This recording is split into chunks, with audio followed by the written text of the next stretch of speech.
अटक जेल, कैदी number 420, barrack number 3।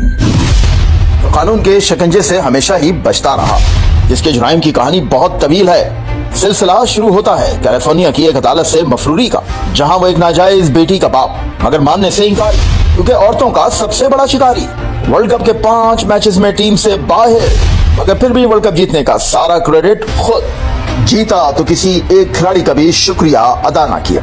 खुदगर्जी की आला तरीन मिसाल। जुर्म जुर्म होता है, माशी हो या इखलाकी। शख्सियत आपके छोटे छोटे अमल से बनती है। जो नंग धड़ंग तस्वीरें बनवाता रहा, नाजायज औलादें पैदा करता रहा, शादी बिना बीवियां रखता रहा, शराब कबाब सजाता रहा, आखिर में इस्लाम का ठेकेदार बन गया, रियासत मदीना का दावेदार बन गया, सारे झूठों का अलंबरदार बन गया।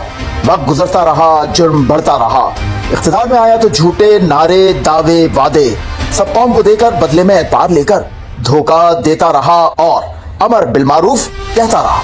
करोड़ नौकरियां, लाखों घर न देना, इसके लिए गाली बन गए। सारे डाकू हवारी बन गए, सब कुछ लूट लाट कर खा गया। दुश्मन से चंदे के नाम पर अरबों कमा गया, बदले में मुल्की चूल्हे हिला गया। एतबार करने वालों को भी नहीं छोड़ा, हर दोस्त से ताल्लुक तोड़ा, अच्छा खाना सारा बेच दिया।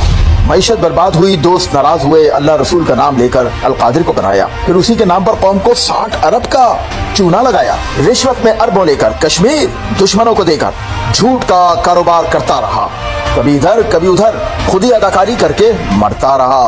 नौजवान बर्बाद हुए, रियासत तबाह हुई, पर इसके जुर्म ना रुके। फिर भी कुछ बहादुर थे जो इसके सामने ना झुके। बिलाखिर कैदी नंबर 420 पकड़ा गया, कानून छा गया और ये बहरूपिया सलाखों के पीछे आ गया।